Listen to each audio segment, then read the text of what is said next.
Hello guys, welcome back to maths with Pawan Verma. यहाँ पे मैं एसएससी जीडी के पेपर को डिस्कशन कर रहा हूँ। एसएससी जीडी में प्रीवियस ईयर क्वेश्चंस जो भी आए हुए थे उसको डिस्कस कर रहे हैं। और ये हमारा शिफ्ट 7 लिखा हुआ हूँ मैंने। शिफ्ट 7 कहने का मतलब हो गया कि सेकेंड डे में जो थर्ड शिफ्ट था, सेकेंड डे में जो थर्ड शिफ्ट था, है ना। जैसे कि 11th ऑफ जनवरी में 10th को स्टार्ट हुई थी, तो 11 जनवरी की जो थर्ड शिफ्ट है उसकी पेपर है। तो ये सेट 7 मैंने लिखा हुआ है क्योंकि हमने इससे पहले ऑलरेडी 6 शिफ्ट का पेपर आपको डाल रखा है। तो इसके जो भी एप्टीट्यूड के सवाल थे वो सारे यहाँ पे डिस्कस कर रहे हैं हम लोग।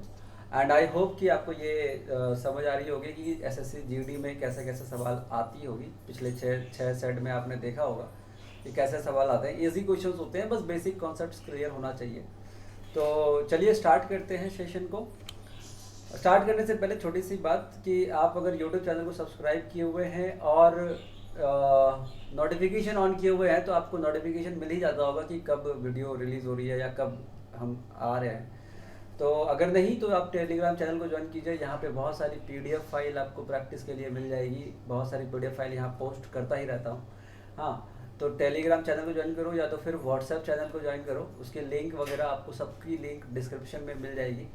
इंस्टाग्राम सोशल मीडिया प्लेटफॉर्म में भी आप हमें फॉलो कर सकते हैं। तो मैथ्स विद पवन वर्मा जो इंस्टाग्राम है that is for specially for reels shorts, जो शॉर्टकट मेथड होते हैं मैथ्स के कैलकुलेशन के, वो सारी चीज़ें आपको वहाँ मिल जाएंगे। तो फॉलो करें वहाँ पे, राइट। तो चलिए सेशन को स्टार्ट करते हैं। क्वेश्चन नंबर 1 हमारे सामने है। क्वेश्चन नंबर 1 में कहता है कि divide the LCM of 35 and 42 by the HCF of 32 and 40। Divide करनी है। क्या कह रहा है, एलसीएम किसकी किसकी लेनी है, तो एलसीएम लेनी है 35 एंड 42 का। और एचसीएफ किसका लेना है, तो एचसीएफ लेना है 32 एंड 40 का, और उसको डिवाइड कर देना है कि कितना आएगा। अब एलसीएम की बारी जब आई तो मैं जान रहा हूँ कि 42 और 35 को अगर मैं ब्रेक करूँ तो 7 इंटू 5 यहाँ आ रहा है, यहाँ पे 7 इंटू 6 आ रहा है, यानी कि 7 कॉमन मिल रहा है। और एलसीएम लेने का मतलब है कि जो बड़ी नंबर है उसको मल्टीपल करने की कोशिश करो। तो 42, 7 इंटू 6 को 42 और 42 को 5 टाइम्स कर दो तो हमारा वो एलसीएम हो जाएगा। एलसीएम का जाएगा 42 इंटू 5, ये हमारा एलसीएम हो जाएगा। और अगर देखा जाए तो ये 210 हो जाता है, राइट। 42 into 5 is 200। और एचसीएफ की जब बात आती है तो एचसीएफ जैसे 32 एंड 40 लिखा गया है यहाँ पे, तो 32 और 40 की बात करें तो कौन सा ऐसा नंबर है जो दोनों को डिवाइड कर देगा। तो मैं देख रहा कि 8 ऐसा नंबर है। देखो 2 भी है, 4 भी है, 8 भी है। 8 के बाद कौन सा नंबर है, कोई नंबर नहीं है। मतलब हाईएस्ट कॉमन फैक्टर एचसीएफ का मतलब हाईएस्ट ऐसा कॉमन कौन सा है, तो 8 है। उसके बाद अगर 16 को देखोगे तो 16 32 को डिवाइड करता है लेकिन 40 को नहीं करता। और अगर 20 को देखोगे तो 40 को करता है लेकिन 32 को नहीं करता। इसलिए मेरा एचसीएफ हो जाएगा 8, तो इसको 8 से डिवाइड कर देनी है और यही आपका आंसर हो जाएगा। तो मैं अगर डिवाइड करूँ तो 2 के टेबल से 21 टाइम्स और 2 के टेबल में 4 टाइम्स, 21 इंटू 5 105 डिवाइडेड बाई 4, तो ये हो जाएगा 104 26 टाइम्स एंड 250, यानी कि 26.250। ऑप्शन ए हमारा आंसर हो जाता है, division of LCM and HCF of this numbers. तो ये हमारा पहला सवाल हो गया, ठीक है। Coming to the next question. Next question जो होगा देखिए किस पे है। कह रहा है कि एचसीएफ ऑफ 1020, 850 एंड 1156, इसकी एचसीएफ बतानी है। क्या क्या है, तो कह रहा है 1020, देन 850 एंड 1156, इसका एचसीएफ बताना है। एचसीएफ तो एचसीएफ निकालने का तो वो तरीका है कि डिवाइड करके निकालना है, तो वो तरीका हो पता है आपको। एक तरीका बता दूं, आप क्या करो कि देखो डिफरेंसेस चेक करो, किसकी डिफरेंसेस ज़्यादा है। तो डिफरेंसेस अगर चेक करूँ तो 1020 और ये, तो ये हो जाएगा 150 प्लस 20 170, और एक 120 प्लस 1156 में कितने का डिफरेंस हो जाएगा, तो ये हो जाएगा 136 का डिफरेंस हो जाएगा। इन दोनों में 136 का डिफरेंस हो जाएगा, फाइन। और अगर मैं इसका भी डिफरेंसेस चेक करूँ तो ये भी काफ़ी हो जाएगा, लाइक 150, 300 और 306 ऐसे, फाइन। तो अब मैं जब डिफरेंसेस देख रहा हूँ दो नंबर में, तो ये 170 को लेता हूँ, जब बीच वाला है तो 170 को लेता हूँ, तो ये हमें दिख रहा है कि 17 इंटू 5 इंटू 2, इस तरीके से। अगर मैं इसको भी ब्रेक करूँ, इसको भी ब्रेक करूँ तो ये 17 के टेबल में आएगा क्या? 17 1 टाइम 17 136 कितनी बार में आएगा? तो 8 टाइम्स में आएगा। 8 टाइम्स में आएगा मतलब 4 इंटू 2 लिख सकते हैं, यानी कि 2 यहाँ पे कॉमन दिख रहा है, 4 2 कट रहा है, तो यहाँ पे अगर देखो तो 4 इंटू 2 4 से भी कटेगा 2 से भी कटेगा, तो ये तो कॉमन है। 5 एक ऐसा नंबर मिल रहा है जो इसको डिवाइड कर रहा है, इसको डिवाइड कर रहा है, लेकिन इसको डिवाइड नहीं कर रहा है, तो 5 तो HCF में नहीं आएगा। मतलब HCF निकालनी है तो डायरेक्टली मैं कह सकता हूँ कि 17 मुझे यहाँ भी मिला, 17 मुझे यहाँ भी मिला, तो 17 यहाँ रखता हूँ। और 5 तीनों को डिवाइड नहीं कर रहा है, 17 इसको डिवाइड कर रहा है, 17 इसको डिवाइड कर रहा है, इसको भी डिवाइड कर रहा है, तो 17 लिख दिया। 5 तीनों को नहीं कर रहा, 5 को नहीं लिखूंगा। और 2 मिल रहा था, तो 2 से तीनों नंबर डिवाइड हो रही है क्या? तो 2 से तीनों नंबर डिवाइड हो रही है, तो 2 से ये भी डिवाइड हो रहा है, 2 से ये भी डिवाइड हो रहा है, तो 17 इंटू 2। और अब HCF चेक करो, तो मैं कह रहा कि 17 2 तो हमारे ऑप्शन में नहीं है, 2 अगर देखा जाए तो 2 हमारे ऑप्शन में नहीं है। 17 को देखा जाए तो 17 भी हमारे ऑप्शन में नहीं है, तो 17 इंटू 2 यानी कि 17 के मल्टीपल पे देखो कौन सा है, तो 17 के मल्टीपल में ऑप्शन नंबर ए हमें दिख रहा है 34, तो यही हमारा HCF हो जाएगा इन तीनों नंबर का, तो ये हमारा आंसर हो जाएगा, राइट। तो इस तरीके से आप HCF निकाल सकते हैं। नेक्स्ट क्वेश्चन पे आते हैं, कह रहा है कि during the first year the population of a city is increase by 5%। पहले साल में पॉपुलेशन जो था वो 5% से बढ़ गई, and during the second year it is diminished by 4%।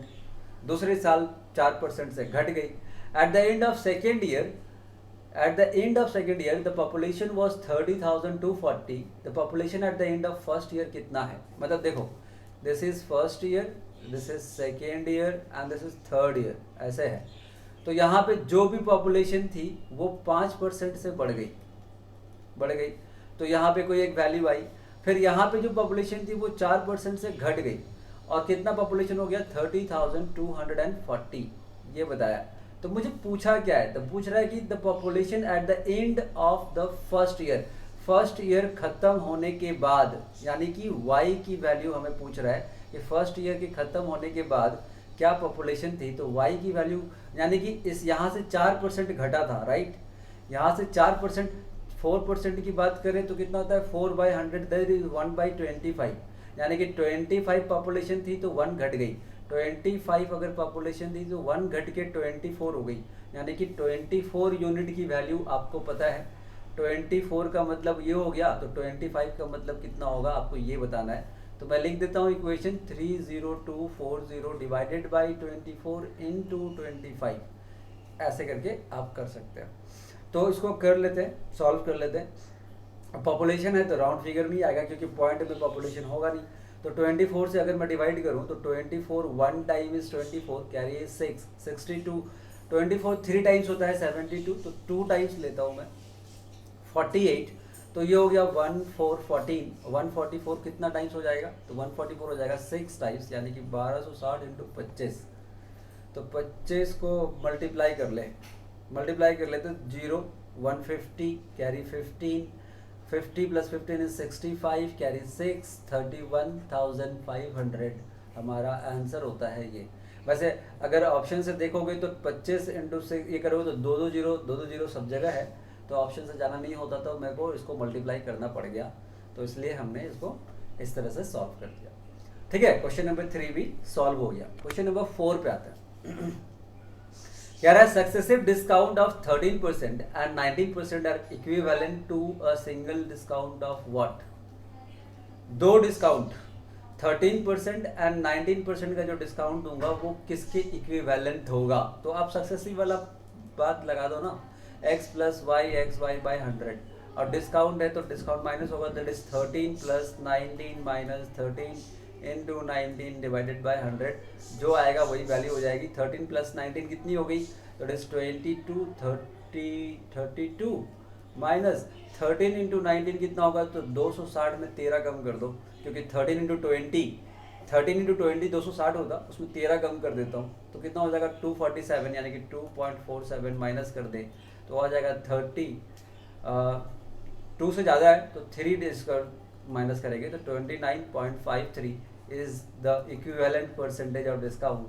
तो मेरा ऑप्शन कौन सा हो गया? ऑप्शन बी हो गया आंसर, राइट। अब इसको माइनस करना था तो मैंने क्या देखा कि 2.47 है, तो 2 से ज़्यादा है वैल्यू 2 से ज़्यादा है, तो मैंने इसमें 3 सब्सट्रैक्ट कर दिया तो 29 हो गया। और 100 से इसको अगर माइनस करूँ तो 47 बचेगा, सॉरी 53 बचेगा। तो इस तरीके से हमारा आंसर 4 का भी आ गया। ठीक है, coming to the next one, question number 5 कहता है the ratio of the cost price to the mark price of a table is 3:4। Cost price और एमआरपी का रेशियो गिवन है, सीपी और एमआरपी का रेशियो गिवन है, that is 3 and 4। Fine, the shopkeeper gives two equal successive discount of 25%। Two equal successive discount देगा, 25% का 2 बार discount देगा on the mark price and sells the article at 2250। Find the loss during the transaction. कितना loss होगा, rupees में बताना है, percentage नहीं बताना है, क्योंकि ऑप्शन रुपीज में दिया हुआ है तो परसेंटेज बताना नहीं है, हमें रुपीज में ही बताना है कि कितने का लॉस होगा। तो 25% का 2 बार डिस्काउंट देगा। तो मैं काम करता हूँ 3 और 4, जैसे मेरे को रेशियो गिवन है तो मैं इसको 300 और 400 मान लेता हूँ। अब इस पे 25 का 2 बार डिस्काउंट दे देता हूँ। 25 का 2 बार डिस्काउंट अगर दूंगा तो 400 के ऊपर 25% का डिस्काउंट दूंगा तो कितना होगा, 3/4। और फिर एक 25% का डिस्काउंट दूंगा तो मतलब 25% का डिस्काउंट दूंगा तो 75% निकालना है। तो 75 और 75 2 बार कर दिया और इसी को ब्रेक करके मैंने 3/4 लिख दिया। ठीक है, तो अभी ये कैलकुलेशन करना है आपको, ये कैलकुलेशन करना था। 4 से दिस इज 100 और 4 से काटा तो 25, तो कितना आएगा 339। 9 इंटू 25 कितना हो जाएगा, तो 9 इंटू 25 सेलिंग प्राइस जो होगी, सेलिंग प्राइस जो हो जाएगी वो कितनी हो जाएगी, 225। राइट, तो मेरे को यहाँ पे दिख रहा है लॉस कितने का हुआ, लॉस 75 का हुआ।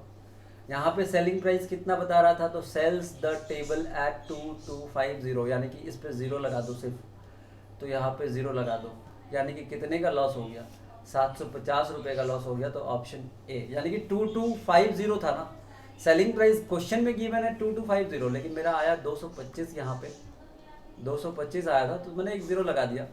तो 0 लगा दिया तो हमें डायरेक्टली पता चला कि कितने का लॉस हो गया, 750 रुपये का लॉस हो गया। फाइन, अगर परसेंटेज पूछा होता तो मैं डायरेक्टली 75/300 कर देता, तो 0 करता, ये 2 और 5 25% का लॉस हो जाता, इस तरीके से हो जाता।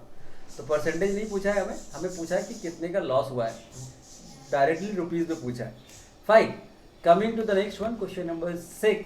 क्वेश्चन नंबर 6 कहता है bad it bought at ₹750 and sold at 8% loss, what is the selling price. 750 में खरीदा और 8% के लॉस में बेच दिया, मतलब 92/100 में बेच दिया डायरेक्ट।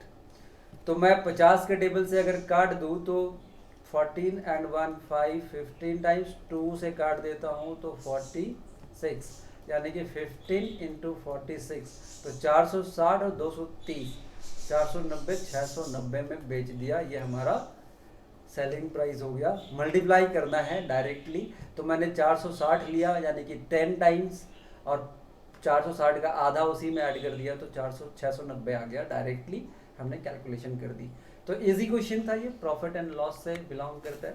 क्वेश्चन नंबर 7 पे आ जाते हैं। क्वेश्चन नंबर 7 कहता है कि shopkeeper offer 20% discount on a garment and offer a further discount of 5% to those customer who pay in cash. मतलब एक तो डिस्काउंट वो देता ही है 20% का, लेकिन 5% का एडिशनल डिस्काउंट देगा अगर कोई उसे कैश पेमेंट में खरीदेगा, तो कैश में अगर कोई खरीदेगा तो। ठीक है, तो what does a customer have to pay in cash for a jacket whose mark price is 7200। 7200 रुपये अगर उस जैकेट की एमआरपी है, ठीक है, और अगर वो उसको कैश में लेता है तो डिस्काउंट की बात आती है तो एक तो 20% का डिस्काउंट तो देगा ही देगा, लेकिन जब कैश में पेमेंट करेगा ना तो उसको 5% का और डिस्काउंट देगा। तो बताओ कि कितना उसको लगेगा, सेलिंग प्राइस मतलब उसकी कॉस्ट प्राइस कितनी होगी वो बतानी है कि वो कितने में इस जैकेट को खरीदेगा। तो मैं कह रहा 7200 रुपीज़ है, पहले 20% का डिस्काउंट दूंगा मतलब 80%, 4/5 80%, और फिर 5% का डिस्काउंट देगा मतलब 1/20 तो 5% का डिस्काउंट, देखो यहाँ पे समझो 5% का मतलब 1/20, तो 20 में 1 का डिस्काउंट मतलब 19/20, ये करना है। तो 5 × 20 तो 100 होता है, तो 2 जीरो कट जाएगी, 2 जीरो कट जाएगी। अब ये देख लो कि कौन सा यूनिट डिजिट सबका अलग अलग है क्या, यहाँ पे 2 2 मिल रहा है, यहाँ पे 2 है, यहाँ पे भी 2 है, तो देख लेते हैं। तो मैं कह रहा कि 2 × 4 यूनिट डिजिट देख लेते हैं। 2 × 4 इज 8, 8 × 7, 8 × 9 इज 72, तो 2 ही आ रहा है। अब 2 आ रहा है यूनिट में, तो अब देखो यहाँ पे एक बात चेक करो कि यहाँ पे जो है 4 का मल्टीप्लीकेशन हो रहा है, करेक्ट। तो यहाँ पे चेक कर ले कि 2 ऑप्शन मेरे पास हैं, 1 और 2, तो 2 ऑप्शन है, तो दोनों क्या 4 से डिवाइड हो रहे हैं, तो 72 4 से डिवाइड हो रहा है, ये भी 4 से डिवाइड हो रहा है, मतलब मुझे मल्टीप्लाई करनी पड़ेगी। तो मैं मल्टीप्लाई कर लेता हूँ। मैं कह रहा कि 72 × 4 × 19, 72 एंड 19 को मल्टीप्लाई कर लेते हैं पहले। तो मैं कह रहा कि 10 टाइम्स करूंगा तो 720, और 20 टाइम्स करूंगा तो 720, 720 कितना हो जाएगा, 1440। 1440 में 72 माइनस कर दे, 1440 में 72 माइनस कर दे तो 40 गया तो 32 और, यानी कि 1368 × 4, this is like 2 carries 3, 24 + 3 is 7, तो 7 दिख रहा है, दोनों में 7 भी है। अच्छा 24 + 3 इज 27 एंड 2 यहाँ पे आ गया, तो 12 + 2 इज 14, 4 कहीं दिख रहा है। अब ये हमारा आंसर होगा, 14 में 1 लिखा तो यहाँ पे 415542 हमारा आंसर होगा। देखो पूरा कैलकुलेशन करना तब पड़ जाता है जब मैं चीज़ों पे ध्यान, ऑप्शन में ध्यान नहीं दोगे, ऑप्शन में ध्यान दोगे तो आपको पूरा कैलकुलेशन करने की जरूरत नहीं पड़ेगी। तो ऑप्शन डी हमारा इस तरीके से आंसर हो गया, करेक्ट। क्वेश्चन नंबर 8 पे आता है। तो क्वेश्चन नंबर 8 कहता है कि in how many years will ₹12,500 becomes 21,600 at the rate of 20% per annum on compound interest when the interest is compounding annually, yearly charge करेंगे। तो कहता है कि प्रिंसिपल जो था वो 12,500 था और वो अमाउंट कितना बन गया, तो 21,600। रेट दिया गया है 20% का, तो 20% मतलब 1/5 होता है, यानी कि प्रिंसिपल अगर 5 होगी तो 5 पे 1 का इंटरेस्ट आएगा, तो 6 अमाउंट होगा, तो ये होगा। तो अब देखो कि मेरे को बताना है कि कितने सालों में होगा ये जो होगी ये कितने सालों में होगी। तो अब इसमें कोई रेशियो कैंसिल आउट होता है तो कर दो, 0000 कट गई। अच्छा अब मिला मेरे को क्या 125 और मिला 216। तो अब देख कि 5 का क्या है, ये 125 5 का स्क्वायर है, क्यूब है, क्या है, तो 5 का क्यूब है और 6 का क्यूब है 216। तो मतलब क्या है कि इसका क्यूब रूट करोगे तो 5 और 6 आ जाएगा। तो क्यूब रूट करोगे तो इसका मतलब यही तो मुझे टाइम बताता है कि कितने सालों में हो रहा है।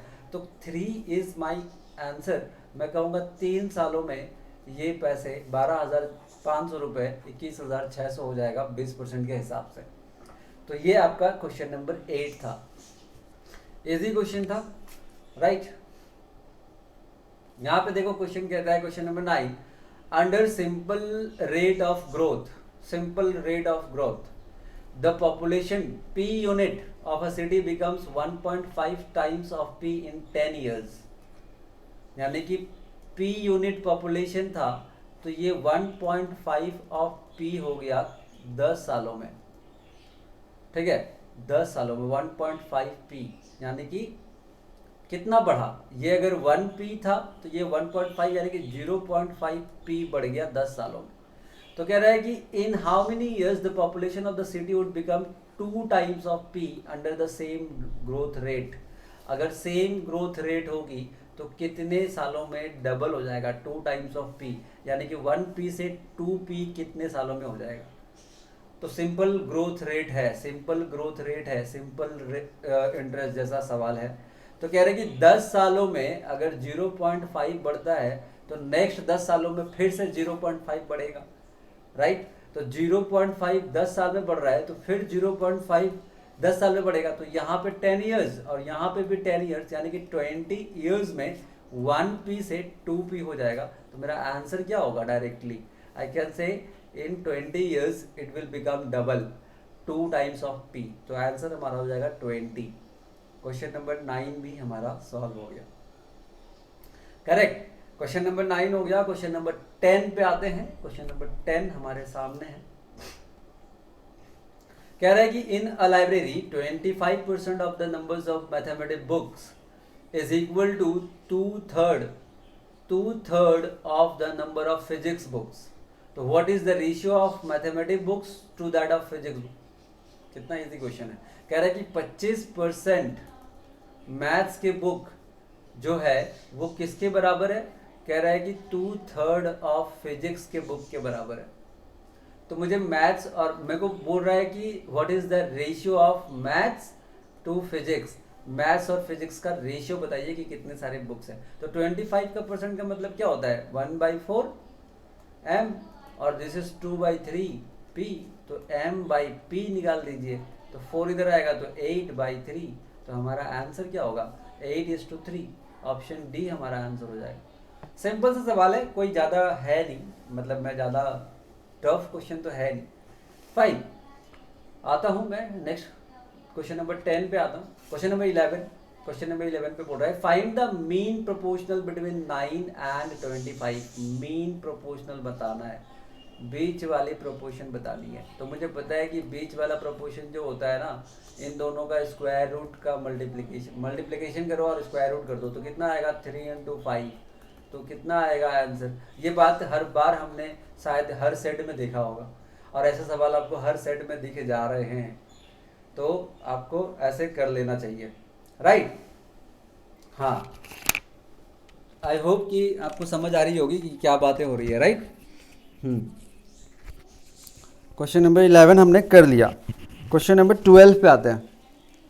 क्वेश्चन नंबर 12 कहता है the mean proportion between 3 and 27। Same question है यार, 3 एंड 27 का मीन प्रोपोर्शन बताइए, 27 का। तो वापस से स्क्वायर रूट 3 × 27, और 27 को अगर देखोगे तो क्या है? 3 × 3 × 3, तो यानी कि 2 3 बाहर आ जाएगी। तो 2 3 बाहर आ जाएगी तो वैल्यू क्या हो जाएगी? 9 हो जाएगी। तो 9 आंसर हो जाएगा हमारा, राइट? यस, क्वेश्चन नंबर 12 का आंसर 9 हो गया। Okay, question number 13।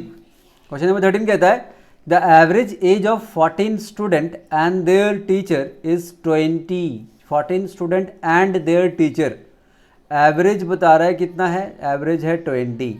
कितने लोग हैं? नंबर ऑफ ऑब्जर्वेशन कितने हैं? तो मैं कह रहा 14 स्टूडेंट एंड अ टीचर, यानी कि 15 लोग हैं, तो एवरेज 20 है। तो कहता है if the teacher is excluded then the average age reduce by 1.5। अगर टीचर को यहाँ से रिमूव कर दिया जाए, ठीक है, टीचर को अगर रिमूव कर दे तो कितना होगा? 1.5 अगर रिमूव करेंगे तो 13.5 होगा। तो average reduce by 1.5, sorry teacher को रिमूव कर रहे हैं, नहीं गलत लिख दिया मैंने यहाँ पे।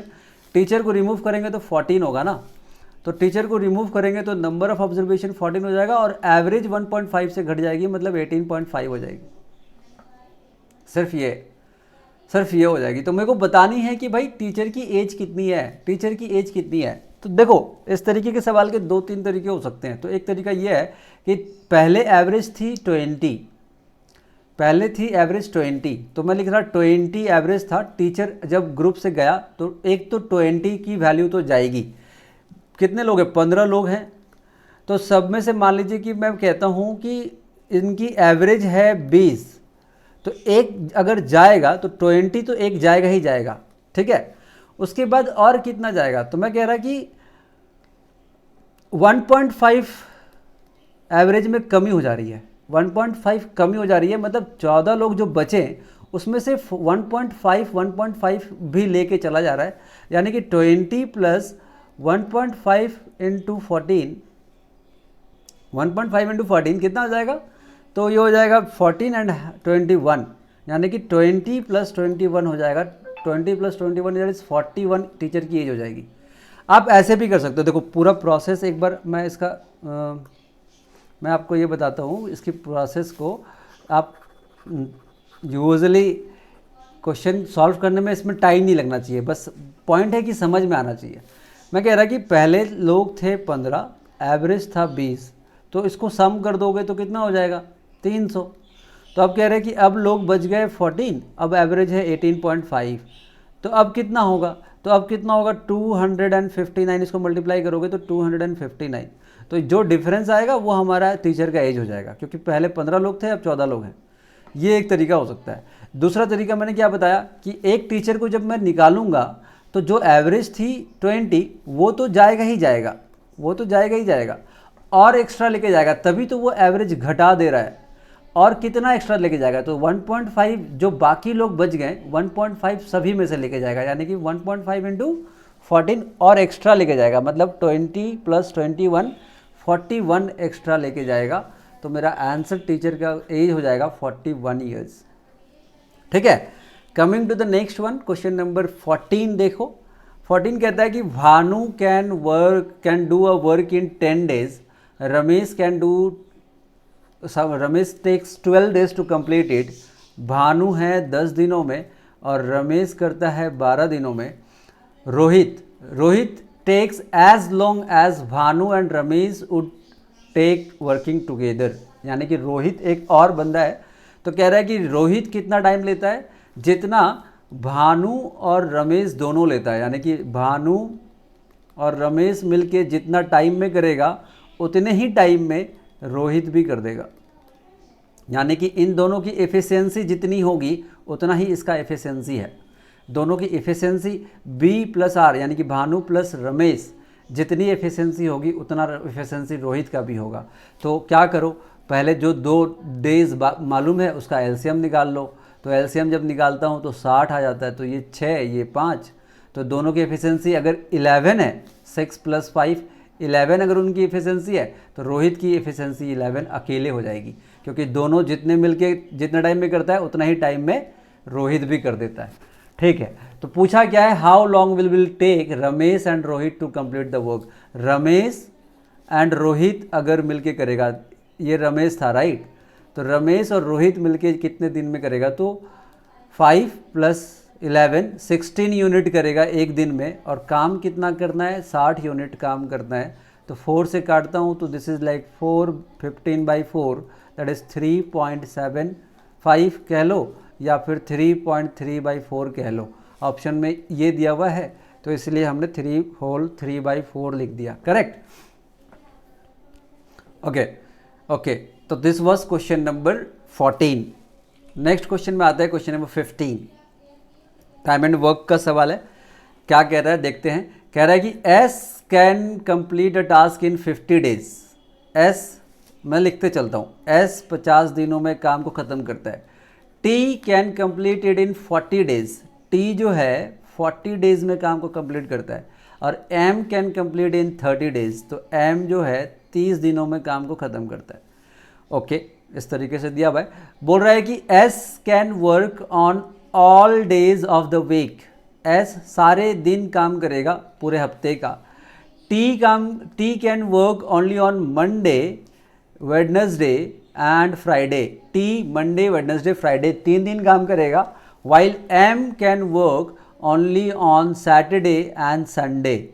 M 2 दिन काम करेगा। The whole work is started on Monday. सारा काम मंडे को स्टार्ट हुआ पूरा वो काम करना। तो in how many weeks will it will be completed. कितने हफ्ते में ये कंप्लीट हो जाएगा। तो बढ़िया सवाल है। अब यही सवाल टफ लग सकता है, हाँ सिंपल सा सवाल है। तो यहाँ पे ये देखो क्या आ रहा है कि इसका एलसीएम पहले निकाल लो। तो मैं कह रहा कि 50 के टेबल में 150 आता है, लेकिन ये ना 150 का मल्टीपल करूँ तो 300 भी नहीं आएगा, 600 आ जाएगा एलसीएम। तो 50 से जब इसको डिवाइड करता हूँ ये 12, अब 40 से इसको डिवाइड करूँगा तो कितना आ जाएगा 15, और 30 से डिवाइड करूँ तो 20। ये इसकी एफिशिएंसी आ गई। अब हमें क्या करना है कि तीनों ने काम स्टार्ट कर दिया है। तो बोल रहा है कि S जो है वो 7 दिन काम करेगा। S will work on all day. यहाँ पे वापस से मैं इस सारी चीज़ों को पढ़ूंगा ताकि आपको क्लियर हो जाए। तो कह रहा है कि S can work on all day of the week. S जो है पूरे दिन काम करेगा, मतलब 7 दिन काम करेगा, और एक दिन काम करता है तो 12 यूनिट। मैं कह रहा कि S जो है वो 7 डेज काम करेगा, ठीक है। उसके बाद T जो है वो मंडे, वेडनेसडे और फ्राइडे, यानी कि 3 दिन काम करेगा। T जो है वो 3 दिन काम करेगा। और वाइल M जो है वो सैटरडे और संडे को करेगा। M जो है वो 2 दिन काम करेगा। तो एक हफ्ते का काम होगा, एक हफ्ते में इतने इतने दिन ये लोग काम करेंगे। एस 7 दिन काम करेगा, टी जो है मंडे वेडनेसडे फ्राइडे को 3 दिन काम करेगा, और एम जो है सैटरडे संडे, यानी कि पूरे हफ्ते की बात करें तो इस तरीके से ये लोग काम करेंगे। ठीक है, ये पता चला। अब मुझे पूछ रहा है कि कितने दिनों में ये काम, इन हाउ मेनी वीक्स, कितने वीक में ये काम खत्म हो जाएगी। तो चलो करते हैं। 7 दिन अगर ये एस काम करेगा तो एक दिन में ये करता है 12, तो 7 दिन में कितना करेगा, 7 दिन में करेगा 84 यूनिट काम। ओके, टी की बात करें तो टी एक दिन में 15 यूनिट काम करता है, तो 3 दिन में कितना करेगा, 3 × 15 दैट इज 45 यूनिट काम करेगा। और एम की बात करें तो एम एक दिन में अगर 20 करता है तो 2 दिनों में कितना करेगा, तो 2 दिनों में 40 करेगा। तो इस तरीके से एक वीक में कितना काम होगा, इसको ऐड कर लो। तो दिस इज 80 80 160 169, तो एक वीक में 169 यूनिट काम करेगा। एक दिन में 169 यूनिट काम कितना करना है, 600 यूनिट। तो मुझे बताना है कि कितने हफ्ते में ये काम खत्म होगा। तो 169 को अगर मैं 170 पकड़ लूँ, मतलब एक राउंड फिगर में पकड़ लेता हूँ कि 169 को मैं 170 पकड़ लेता हूँ, 170, और 170 × 4 करूँगा तो कितना होगा, 680। ज़्यादा हो जाएगा, 4 टाइम्स ज़्यादा हो जाएगा, है ना। मेरे को तो 600 ही करना है, तो मैं कह रहा कि 170 × 3 कर लेते हैं तो कम हो जाएगा। तो 3 टाइम्स करते हैं, यानी कि 3 टाइम्स करना है तो 3 हफ्ते यहाँ कंप्लीट हो जाएंगे। इसको 3 टाइम्स कर देते हैं, तो इसको भी 3 टाइम्स कर लेते हैं। तो 3 टाइम्स मतलब 3 हफ्ते हो गए, 3 वीक्स। और काम कितना हुआ, तो 17, 3 टाइम्स 5 10 होता है, -3 तो 507 हो जाएगा, और 507 यूनिट काम कंप्लीट हो गया। और नेक्स्ट वीक 4 वीक की अगर पूरी की पूरी बात करेंगे तो 4 वीक में तो ज़्यादा ही काम हो जाएगा, यानी कि 3 हफ्ते से ज़्यादा टाइम लेगा, चौथे वीक से कम टाइम लेगा। 3 हफ्ते से ज़्यादा टाइम लेगा, चौथे वीक से कम टाइम लेगा। तो मेरे को 3 और 4, बिटवीन 3 और 4 वीक में ख़त्म हो जाएगा, यानी कि ऑप्शन बी हमारा आंसर हो जाएगा। एग्जैक्टली 3 वीक नहीं होगा, 4-5 वीक नहीं होगा, 2-3 वीक नहीं होगा, 3-4 वीक के बीच में काम ख़त्म होगा। तो कैलकुलेशन करने की ज़रूरत नहीं है, क्योंकि जो पूछा था वो यही पूछा था कि भाई कितने दिनों में काम ख़त्म करेगा। ठीक है, तो इस तरीके से हमने इस क्वेश्चन को भी डील कर ली। क्वेश्चन नंबर 15 हो गया। क्वेश्चन नंबर 16 को देख लेते हैं। ओके, तो कहता है कि how much time does Rani take to cover a distance of 200 metre if she runs at the speed of 15 kilometre per our.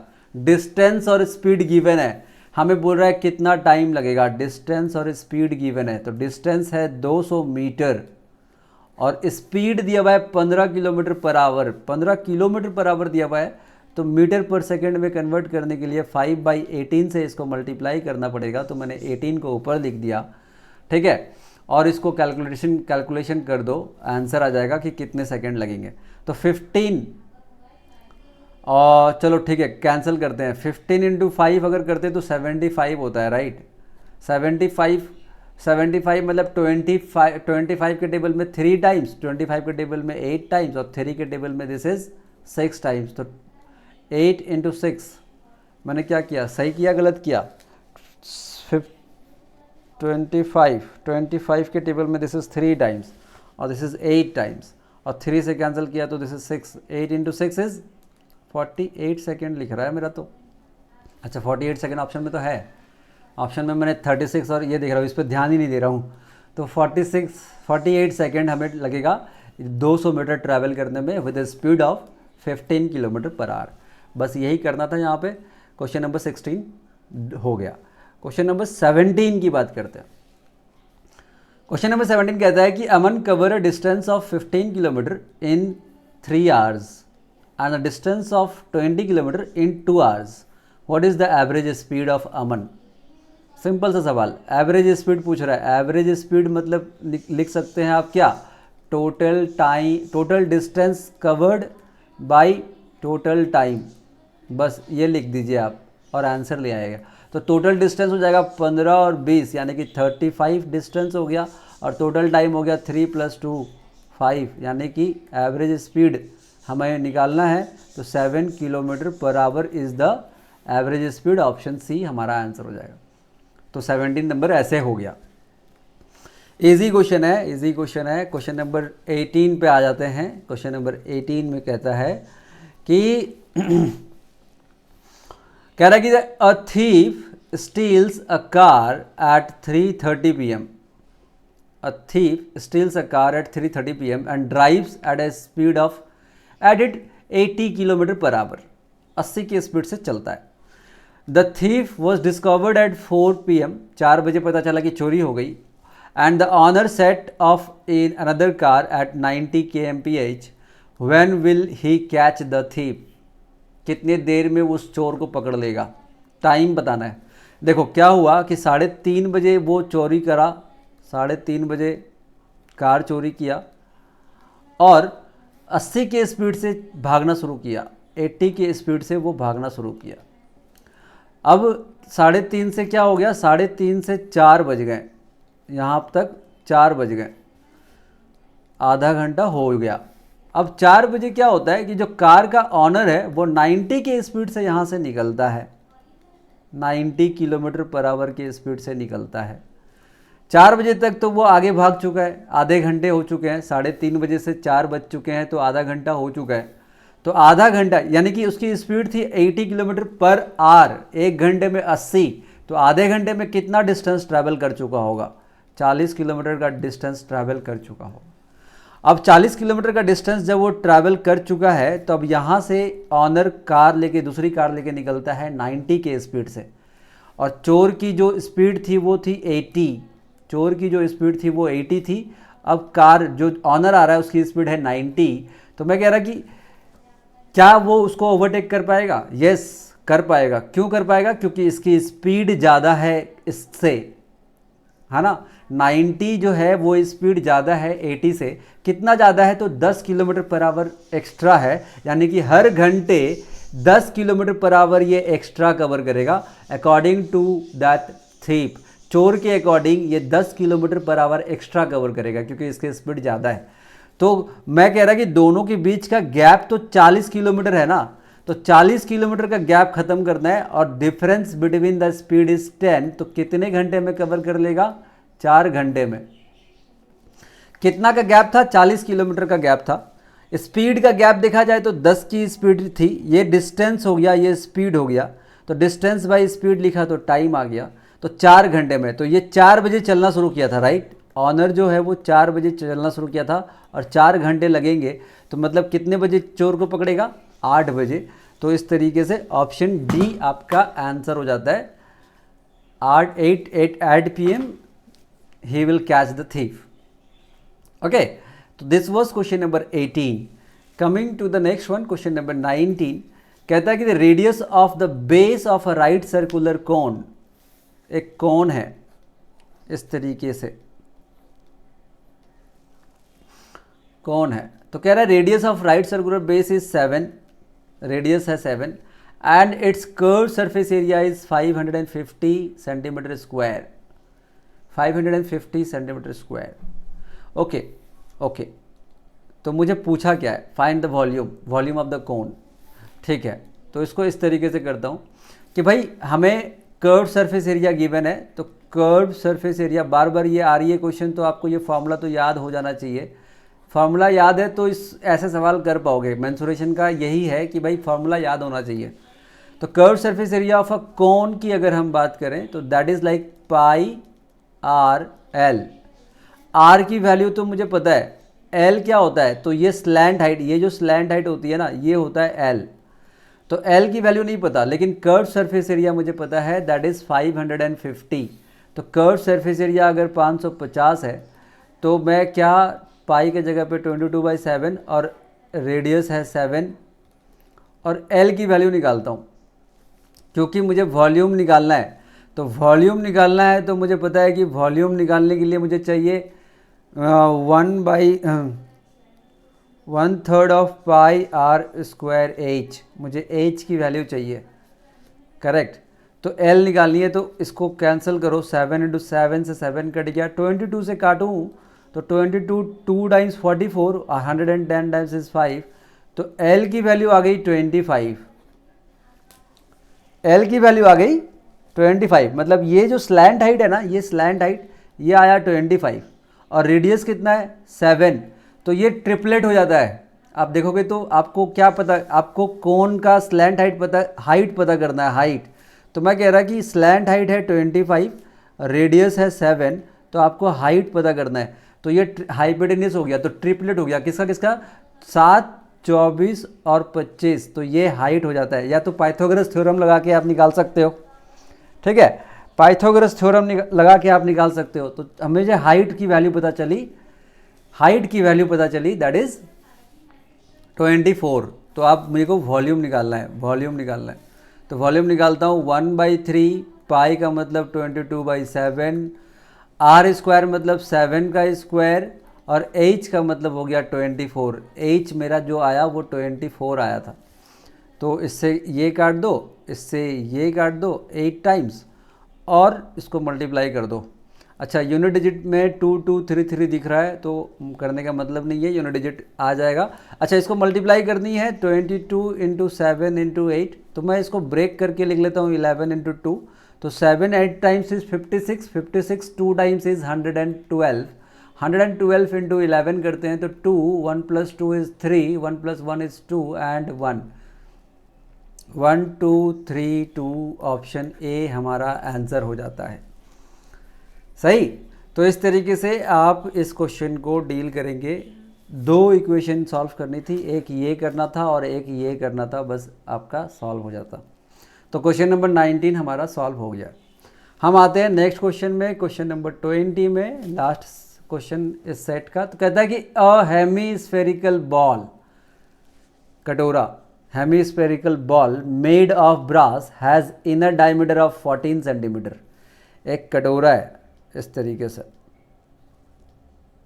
ठीक है, और इनर डायमीटर बता रहा है 14, तो इनर रेडियस कितना हो जाएगा, रेडियस हो जाएगा 7, डायमीटर 14 है ना, तो रेडियस हाफ हो जाएगा। Find the cost of painting it from the inside at the rate of 15 पर सेंटीमीटर स्क्वायर। कितना रुपया लगेगा इसको कॉस्ट पेंटिंग करने में, पर सेंटीमीटर स्क्वायर में इसको 15 रुपया खर्च होता है।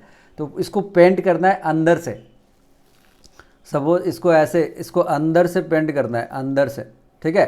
तो अंदर से पेंट करने में कितना पैसा लगेगा, 15 रुपये पर सेंटीमीटर स्क्वायर का। तो मैं कह रहा हूँ कि अंदर से करना है तो इसका कर्व सरफेस एरिया निकालनी पड़ेगी, कर्व सरफेस एरिया निकालनी पड़ेगी। तो मैं कहता कि कर्व सरफेस एरिया आप अगर पूरा स्फेयर का देखोगे तो 4πr² होता है, लेकिन ये पूरा स्फेयर का होता है, लेकिन ये तो हेमीस्फेयर है, आधा है, तो इसको आधा कर दो, यानी कि 2πr² हो जाएगा। ये हो जाएगा इसका कर्व सरफेस एरिया। ये हो जाता है स्फेयर का, तो ये हेमीस्फेयर का होगा, हेमीस्फेयर का 2πr²। तो मेरे को पता है कि r की वैल्यू 7 है, निकाल लेते हैं, 2 × 22/7 इंटू r की वैल्यू 7 है, तो 7 × 7, और ये कर्व सरफेस एरिया होगा और इसी पे पेंटिंग होगी। तो हर सेंटीमीटर स्क्वायर में 15 रुपये लगेगा, तो 15 यहीं पे मैं मल्टीप्लाई कर देता हूँ, डायरेक्टली आपका आंसर निकल के आएगा। 7 से 7 कट गया। अब देखो सब जगह 0 है, 5 0 2 है तो है ही, अब मल्टीप्लाई करनी पड़ेगी। तो मैं मल्टीप्लाई करता हूँ, वही सेम प्रोसेस, 22 को मैं 11 × 2 लिख लेता हूँ, और ये 2 और 2 को अगर मैं लिख दूँ तो 4 लिख सकता हूँ, और 7 × 15 ऐसे करके मल्टीप्लाई कर लो। 2 और 2 4 लिख दिया मैंने, है ना। तो 7 × तो मैं इसको मल्टीप्लाई करता हूँ, तो दिस इज़ लाइक 28 × 15 यानी कि 280, और उसमें 14 ऐड कर दो तो 420, और 420 को 11 से मल्टीप्लाई कर दो तो 0 2 2 + 4 इज़ 6 एंड 4620, 4620 ऑप्शन सी हमारा आंसर हो जाएगा। इस तरीके से हमने पूरे के पूरे सवाल को सॉल्व कर लिया। तो आप बताइए कि आपको समझ आया नहीं आया, किस तरीके से ये सारे क्वेश्चंस को हमने डील किया, राइट। तो ऐसे ही सारे क्वेश्चंस को डील करना है, एग्ज़ाम में भी प्रैक्टिस वैसे ही होनी चाहिए। तो ये सेट हमारा कंप्लीट हो चुका है। Thank you for giving your time. कोई डाउट है या कोई चीज़ें समझ नहीं आई तो आप कमेंट करके मुझे ज़रूर बताएं, मैं वहाँ पे आपको हेल्प करूँगा कि कौन सा क्वेश्चन कैसे डील किया गया, या कोई डाउट है तो कोई सजेशन है तो वो भी आप कमेंट कर सकते हैं। वीडियो को लाइक कीजिए, लाइक करना ना भूलें, और चैनल को सब्सक्राइब करें अगर आप चैनल में नए हैं तो, और उनके साथ शेयर कीजिए जो जीडी का पेपर दे रहे हैं। तो उनको एक आइडिया मिलता रहेगा कि कैसे पेपर होता है। ठीक है, तो thank you for giving your time. फिर मिलेंगे हम लोग नेक्स्ट वीडियो में, तब तक के लिए ख्याल रखिए, धन्यवाद, टेक केयर, बाय बाय।